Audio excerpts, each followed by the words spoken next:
Take us back to the beginning. How did you discover your passion for the arts and storytelling?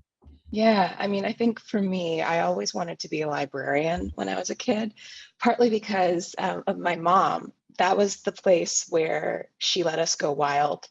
And I have three other siblings, so she would like pack all of us up and go to the library, and we could run around. We could get as many books as we could carry, as she could carry, and as many books as we could pack onto the strollers and things like that. And it felt like the one wild place as a kid. And I wanted to be a librarian because I always thought as a kid that you got to stay there overnight and read as many books as you want and have like the sleepover of all sleepovers. And I think that was my entry point into different worlds Mm. that I didn't have access to. Is through all these different stories. I think of Tamora Pierce and like Island of the Blue Dolphins and Odell and all of these different books that had such an impact on me because I would stay up at night and imagine being all of these different characters. I would have the typical flashlight under the blankets and pretending to be every single character in every one of these stories and changing my voice and pretending I have a hunch in my back or taking on the physicality of all these different people that I wasn't but I wanted to be. Mm. And I think for me that's where I fell in love with the possibilities of what storytelling could be. um, I might not be in the shows that I watch on TV as a kid. I might not have been in the movies that I went to go see, but in a story, I could be everyone. I could be anyone. I could embody anything.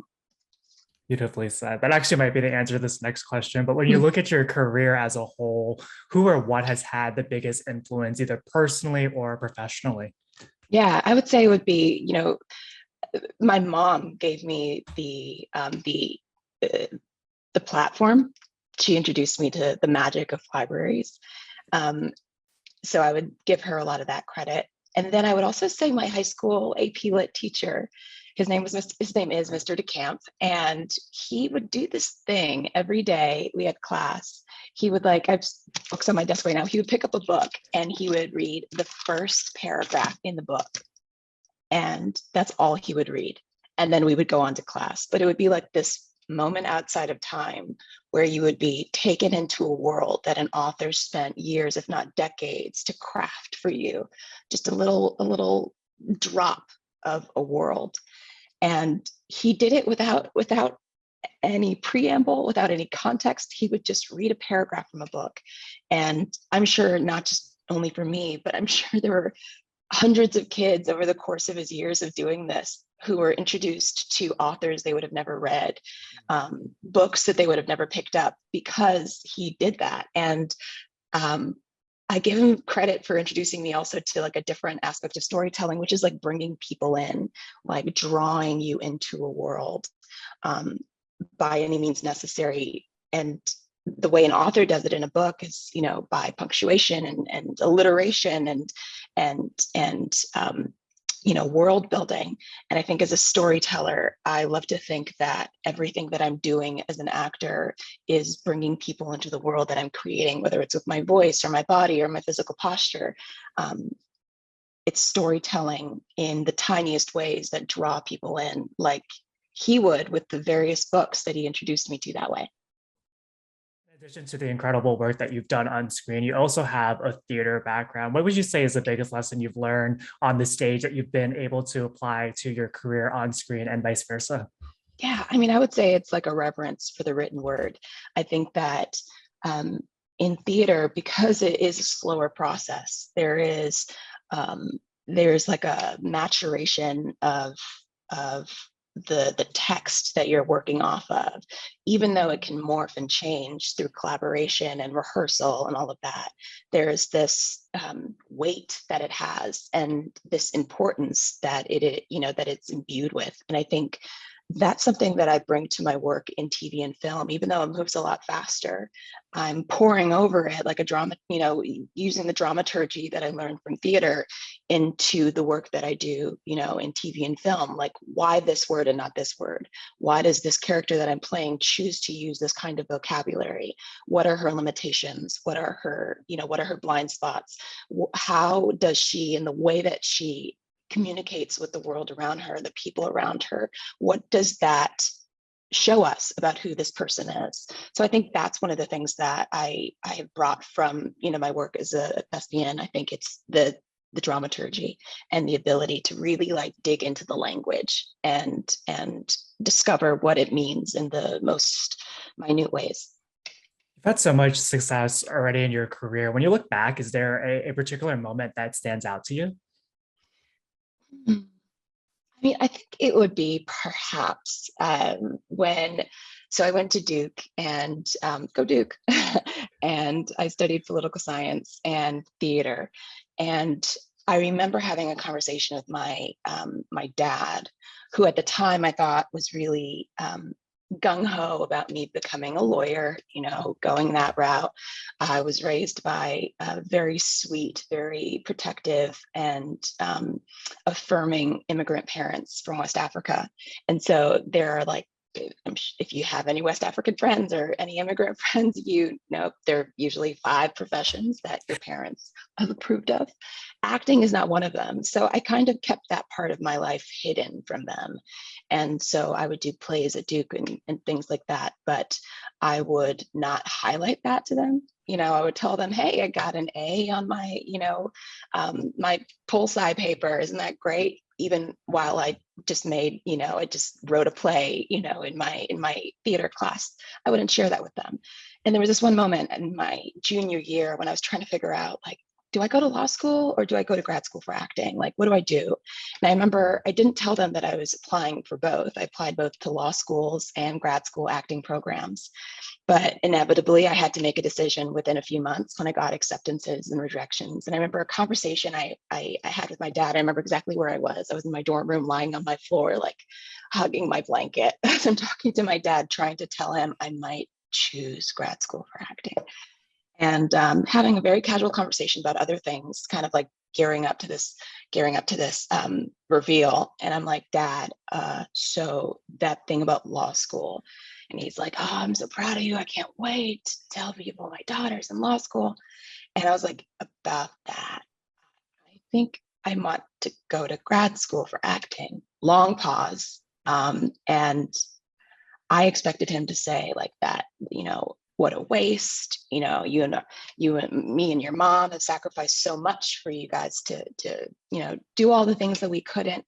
But the thing he said was, I don't want to be responsible for your unhappiness in 3 years if after law school, this is not the path for you, or you decide that you should have done something else. So this is your life, your decision. I will support you either way. I think that was one of the most pivotal moments for me in my journey as an artist, because one, I took full ownership over the path that I was taking. And two, I Mhm. realized that my parents would be proud either way. Love that. It's a perfect Yeah. segue to this next question that you did.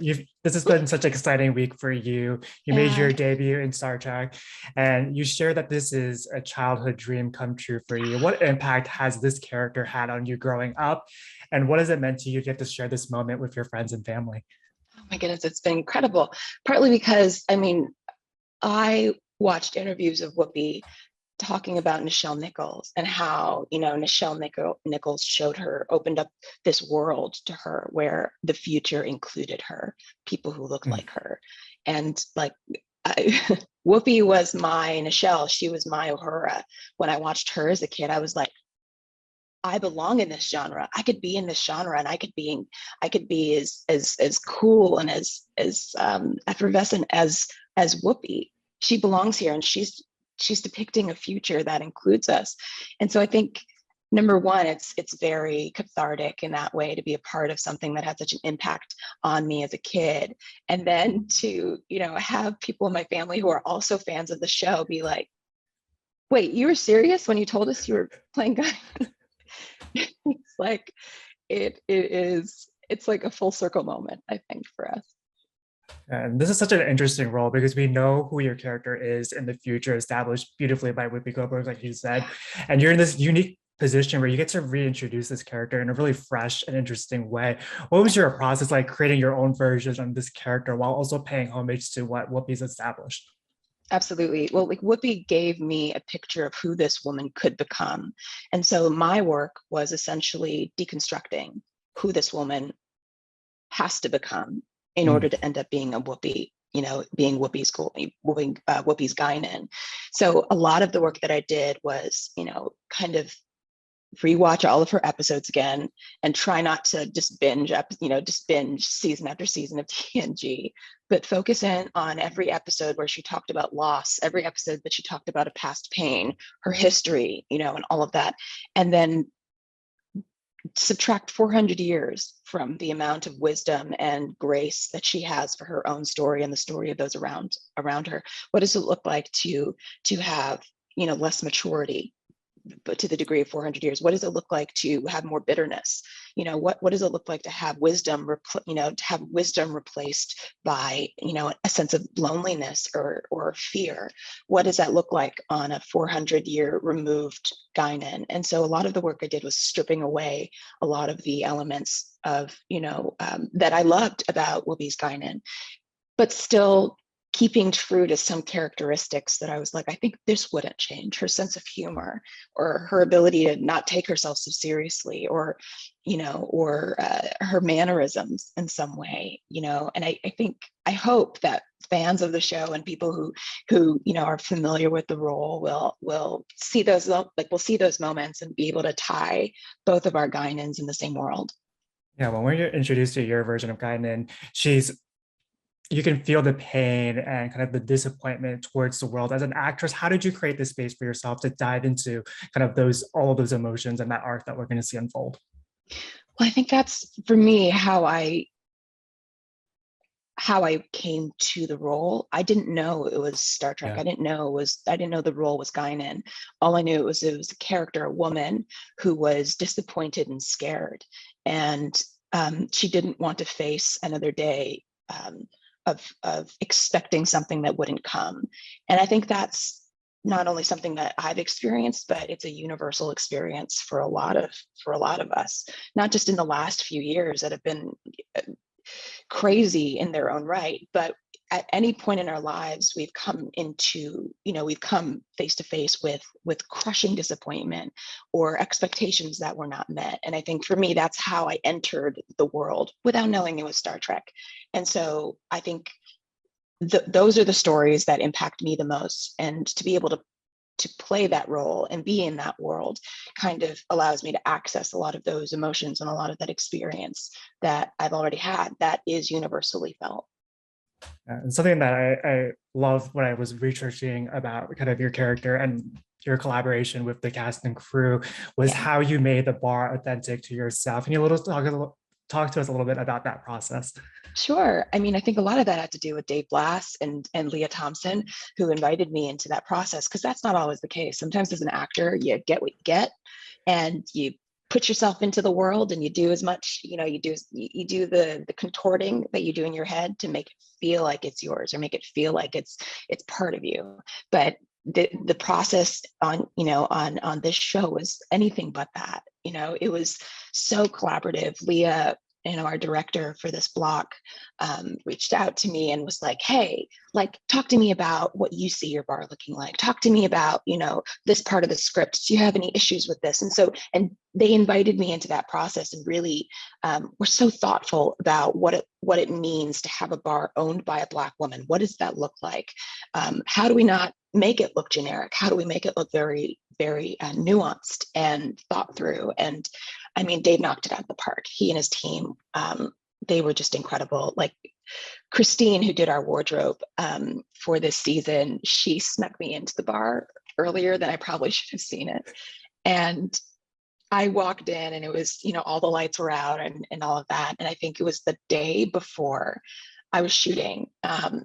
I walked in and I just stopped talking. And she looked at me and she was like, I'm going to give you a moment. And literally just leaves for the day. And I just spent like an hour just sitting in my bar. And I could only have done that and had those emotions where it comes to that space because of all the incredible people who thought through all of the details of what Guinan's bar should look like. So I'm super grateful. And speaking of that collaboration, you're getting to bring a fresh take to this beloved relationship that fans know and love. What was it like working with Patrick to bring kind of your take on this pairing? Yeah, it was really great. I mean, it's such a treat because My character doesn't know him and doesn't like him. So it's like so much, as an actor, one of the loveliest things is to have like a real obstacle, to have like in the room with you, not an obstacle in your mind, but like something that is tangible.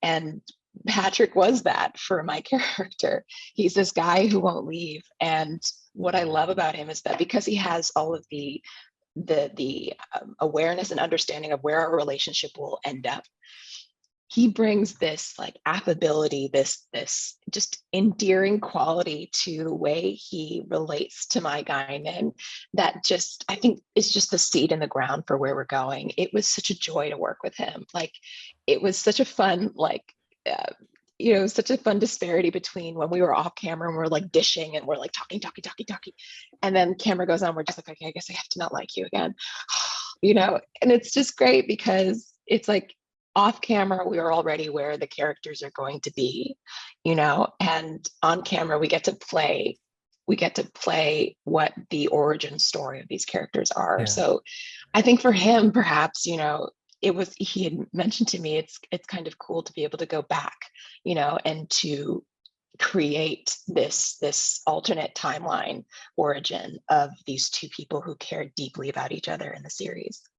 Yeah, I got one final question for you. Throughout your career, you've brought these multi-layered characters to life in projects that have such meaning and social commentary. What is your vetting process like, deciding what projects you go out for?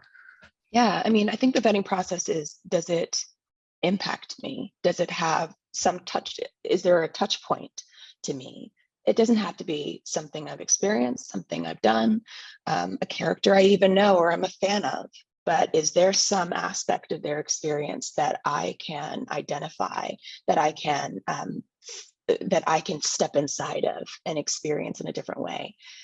Those are the stories that matter the most to me, the ones that kind of are bridges into experiences and emotions and worlds that perhaps aren't seen on screen, or perhaps aren't uh, elevated as often. And so my joy in being a storyteller is being able to tell those stories that aren't often told, and also make people who for whom those stories are very, very close to their experience feel seen and known,